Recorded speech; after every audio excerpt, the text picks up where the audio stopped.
The smoke barely cleared over the shattered walls of Vienna in September 1683. The seemingly invincible Ottoman war machine is in full retreat.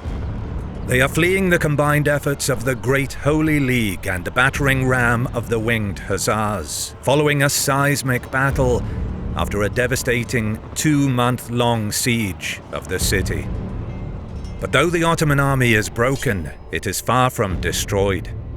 Seething with humiliation and terrified of the Sultan's wrath, Grand Vizier Kara Mustafa retreats deep into Hungary, where he rallies his fractured army, transforming a routed host into a force starved for vengeance. Polish King Jan III Sobieski and the Holy League, intoxicated by their monumental triumph, make a fateful decision.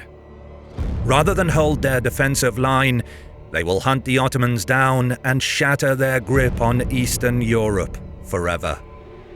Sobieski, flush with the glory of his winged hussars, advances rapidly ahead of the slower imperial infantry.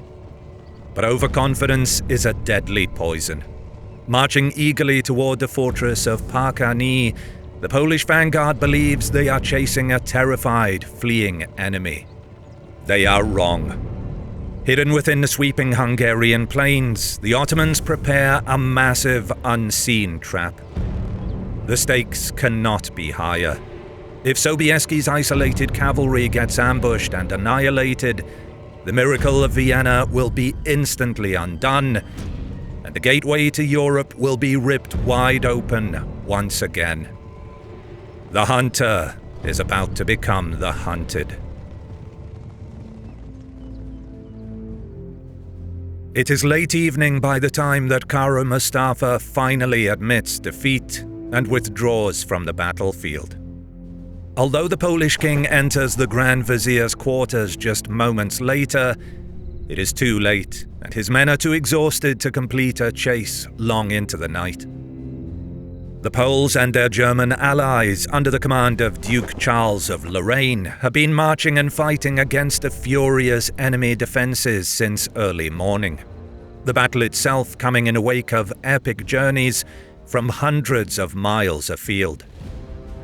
After a night of mopping up operations, rest and securing the city and its environs, Sobieski tours the Ottoman lines early the following morning before making his way into Vienna proper. Sobieski enters the battered city, greeted by the rapturous cheers of thousands of starving refugees and the exhausted garrison commander Ernst Rudiger von Starhemberg. The sheer scale of the otherworldly defense by the Viennese garrison is evident in the rubble-strewn streets. But the euphoria of this great deliverance is short-lived. The blood is barely dry before the Holy League begins to fracture. Duke Charles of Lorraine, commander of the Habsburg Field Army, urges an immediate pursuit to destroy the fleeing enemy. Sobieski retorts that his victorious winged hussars marched further and harder than Charles's men and need rest. It was the Poles, after all, who broke the back of the enemy, he reminds his allies. Further cracks in the alliance show as Emperor Leopold arrives. Royal protocol demands that Leopold should have entered the city before Sobieski, but the Polish king is unapologetic. To attempt to soothe the friction, the two men meet in the Polish army camp at Schwechat, southeast of Vienna. The meeting is notoriously tense. To avoid establishing a hierarchy of who should dismount first, Leopold and Sobieski meet outside on horseback. The emperor is awkward and uncomfortable for having to meet the person who saved his city after he fled it earlier. Believing he outranked Sobieski, Leopold is stiff, arrogant, and formally cold. He merely raises his hat to greet Sobieski and offers a brief, painfully inadequate expression of gratitude. Sobieski proudly presents his son Jakob and his victorious commanders. Deeply insulted by the emperor's haughty demeanor, Sobieski would later complain to his wife that they were treated like unwelcome strangers rather than saviors. Making matters worse, John George of Saxony leaves the meeting and takes his troops home in protest. Rumor is that he is unhappy about the lack of recognition for his valiant contribution to the battle and the meager spoils he received after Sobieski and Charles plundered the most. Prince George Friedrich of Waldeck also gives notice that he will go no further. In his view, the Ottoman threat has been checked, and it is time to refocus the empire's attention on the perfidious Louis XIV of France, whose army is ransacking the Rhineland, taking advantage of the Ottoman invasion. As if this were not enough, the glory-hungry Maximilian of Bavaria pushes to make a solo assault to liberate Neuhausen from the Ottomans with his own army. Charles is dismayed and tells the emperor he will resign his post if this is allowed, but Leopold manages to calm him down. Morale plummets further when Starhemberg is made field marshal for his stalwart defense of the city through months of terror, bombardment, and famine. But this angers Julius Francis, Duke of Saxe-Lauenburg. He believes this promotion of a lowly count belittles his own place in the pecking order. Other nobles voice their opposition as well, but Lauenburg goes so far as to storm out of the meeting and marches home with his men. And so, while time is wasted on petty arguments and royal protocol of who should be honored first, the Ottomans slip away. Thus, when the imperial army finally follows the Polish in departing the city on the 17th of September, the morale boost from the great victory at Vienna is much dissipated. In their reduced numbers, there are now perhaps 8,000 to 10,000 Poles, followed by between 16,000 to 17,000 German imperial troops. As they advance, they encounter a land utterly devastated by pillage. Sobieski writes to his wife to tell her the land resembles an Arabian desert. Deep in the Hungarian countryside, the Ottoman retreat was initially panicked and slipshod, but Kara Mustafa acts with the ruthlessness of a cornered beast. Though severely wounded after losing his right eye during the fighting, he violently reasserts control. To halt the panic in his ranks, he turns his wrath inward. He executes Ibrahim Pasha, the governor of Buda, who was also the Sultan's own brother-in-law. He was the foremost critic of the strategy to attack Vienna. Preventing him from recounting his version of the events to the Sultan was of utmost importance for the Grand Vizier. Next, Mustafa reforges an elite rear guard of 18,000 men and places them under the command of Kara Mehmed Pasha at Párkány. The Grand Vizier then turns his focus on self-preservation, political survival, and stabilizing the crumbling Ottoman front in Hungary. He leads the bulk of the surviving field army towards the stronghold of Buda to regroup. Meanwhile, Sobieski and Charles decide to bypass Neuhausen, Maximilian of Bavaria's preferred target. Neuhausen is of immense strategic and administrative significance to the Ottoman Empire. It is heavily fortified and serves as the regional capital, a vital anchor for Ottoman authority and operations in Upper Hungary. But Sobieski and Charles set their sights on Párkány. Located on the north bank of the Danube, Párkány serves as the vital bulwark for the pontoon bridge crossing over to the stronghold of Esztergom on the southern bank. Taking this position would sever Ottoman supply lines between Buda and Neuhausen and choke the remaining Ottoman garrisons in Upper Hungary. Sobieski and Charles realize that if they don't take Párkány, the Ottoman war machine will lick its wounds, rebuild, and return with a vengeance. Párkány is the proverbial head of the serpent. The cold autumn rain of October 1683 turns the sweeping plains into a treacherous mire. The Polish force rides ahead of the rest of the Allied column. Believing that he is chasing a broken, terrified mob of fleeing Ottomans, Sobieski doesn't wait for the German infantry to catch up. Instead, he takes about half his men, about 5,000 cavalry, and rides towards the Párkány crossing. But Mehmed is a cunning and brutal commander, and he has no intention of fleeing. Instead, he meticulously hides his cavalry force within the undulating terrain and thick woods surrounding Párkány, watching the Polish vanguard stretch itself thin. As Sobieski's vanguard carelessly approaches Párkány, the trap is sprung. A tidal wave of thousands of seasoned Ottoman Sipahi cavalry pour from concealed positions, screaming war cries that shake the confidence of the Polish ranks. Ottoman reinforcements rush across the bridge from Esztergom to aid their comrades. It quickly becomes clear that Mehmed anticipated the arrival of the Holy League and is well prepared.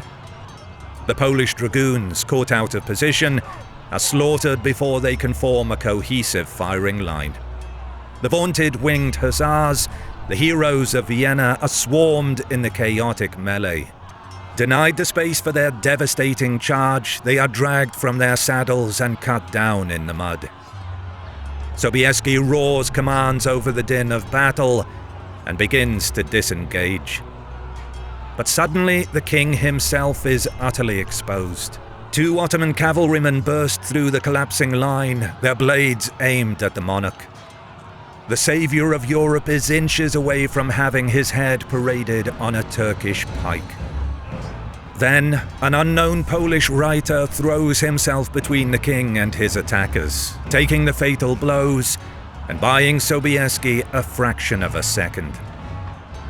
Sobieski vigorously spurs his horse and joins the frantic retreat.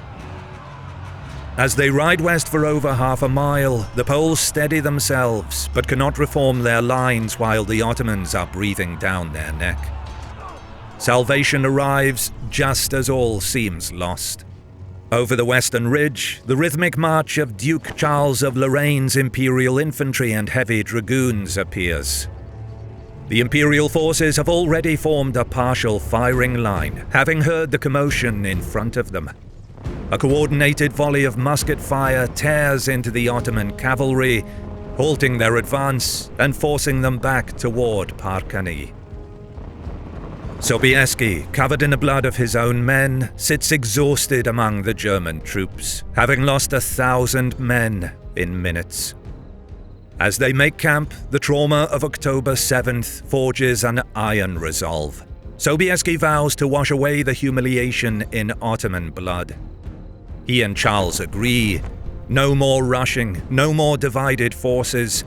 Tomorrow, the Holy League will march as one. Across the battlefield, Kara Mehmed Pasha is equally intoxicated by his success. Having routed the victors of Vienna, he believes Allah has delivered the infidels into his hands. Instead of pulling back across the river, he ferries more men onto the north bank, swelling his force to 18,000. He decides to fight a pitched battle with his back to the deep waters of the Danube. The Ottoman left wing is anchored to Párkány and its defences, while the right is protected amidst trees on an easily defendable rise. Imre Tokali with his Magyars, as well as the Tatars, are positioned in the back. The Holy League, meanwhile, deploys around 26,000 troops in 3 lines. 4,500 Imperial horsemen under Lieutenant Field Marshal Johann Heinrich von Dunewald are mixed with a strong detachment of Poles on the left under Stanisław Jabłonowski. A similar number of Poles under Sobieski are placed alongside another 4,500 Imperial riders on the right, commanded by the Margrave of Baden-Baden, Ludwig Wilhelm. Starhemberg commands the central infantry lines, 7,500 men. The German infantry hastily dig trenches, plant chevaux de frise anti-personnel defences. Perhaps most potently, they roll deadly artillery pieces towards their placements, but these won't be in position until sometime the next day. Charles of Lorraine holds an overall command role. The Imperials and Poles are confident that with the reorganization and full emplacement of their forces, they will continue the task begun at Vienna. But on the morning of October 9th, the earth trembles. The men of the Holy League are surprised when the Ottomans decline to play the part of passive defenders. Instead, Kara Mehmed Pasha launches a furious preemptive strike against the Imperial left wing, hoping to shatter the German lines before they can deploy their artillery. As the Ottoman cavalry charges, fully 2,000 of their number make directly for Jablanovski's position on the Holy League's left. The sight of the onrushing cavalry is daunting to the Poles, but the men on the lines are not untried novices. By now, some of the guns are in place, and when the Toprakli riders come into range, the cannon and musket fire rakes their line. Scores fall before they make contact with the enemy. The barricade defenses hold the cavalry in place, and a vicious exchange of lance, pike, pistol, and bayonet begins. The initial charge is halted, but it is clear that there are more on the way, and Jablanovski calls for reinforcement. More Ottoman horsemen crash into the enemy left. The Imperials are under pressure, but their line of pikes and muskets holds. Reinforcements arrive in the form of Austrian dragoons and cuirassiers, who back up the Poles, and the Ottomans are repulsed from the sector. Artillery tears bloody, gaping lanes through their ranks, throwing men and horses into the air. But Mehmed's cavalry is not finished yet. Hoping for a breakthrough, the attack is renewed, now joined by the central units. They charge Jablanovski's position, hoping that a determined push will punch through the Holy League's line and cause the host to fold. Instead, the opposite occurs. When the Ottoman center moves to the right, it leaves its own left flank open to the Holy League's center. Lorraine is quick to pounce upon the mistake. While the Polish and Austrian cavalry on the left launch another counterattack, units from across the League's center and right prepare to move. Jablanovski's counterattack halts the enemy. The Ottoman attack falters. Seeing the enemy lose momentum, Charles of Lorraine orders a general advance. The Holy League's left wing pushes forward, but cannot break the stubborn Ottomans. However, the Allied center and right are closing in. Now it is Sobieski's turn. The king unleashes his heavy cavalry. The Hussars, burning with the shame of defeat suffered 2 days earlier, strike the Ottoman left flank. The impact is apocalyptic. The Ottoman lines instantly buckle and snap under the unbridled fury of the Polish charge. Many try to escape towards the closer Huron River, but will eventually be caught at the bank, with the majority unable to swim. The Magyars and the Tatars simply melt away without fighting. The League's fire on the runaways is merciless, and the first of the great massacres occurs on the Huron. At the same time, the Janissaries amidst the Párkány gardens try to hold their line, but the combination of their own fleeing mounted companies, along with the now surging Imperials and Poles, renders this an impossible task. They are overrun, and from this point, the only battle is that of survival.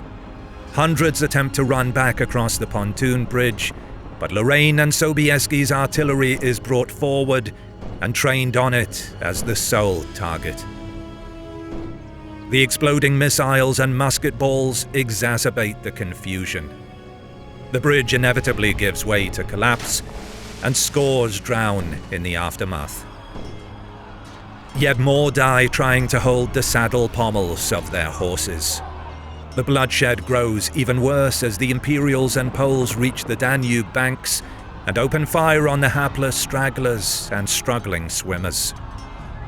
Desperate Ottomans used the now abundant corpses in the churning water as floats, moving from one to the other to get across to the far bank. The Poles give no mercy to those escapees caught in the aftermath, but the Austrians do take prisoners. A story circulates later that some German allies actually saved 500 or 600 Ottomans from death at the hands of the Poles. Nevertheless, the losses to the already tottering Sultan's army are catastrophic. 9,000 killed or captured. Imperial and Polish casualties number around 1,000.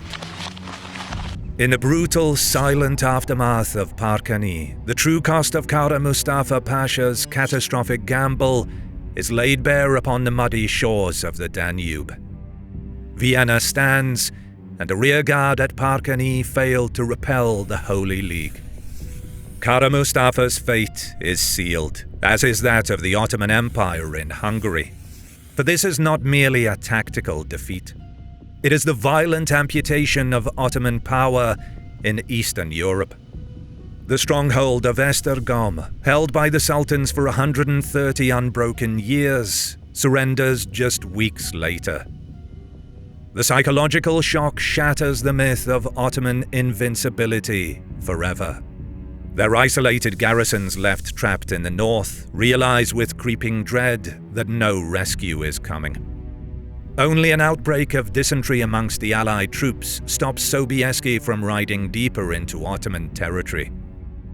Meanwhile, Charles of Lorraine is already drawing up plans for the siege and capture of Buda. The miracle of Vienna saved Europe, but a decisive victory at Párkány doomed the Ottoman Empire to a bloody, irreversible collapse.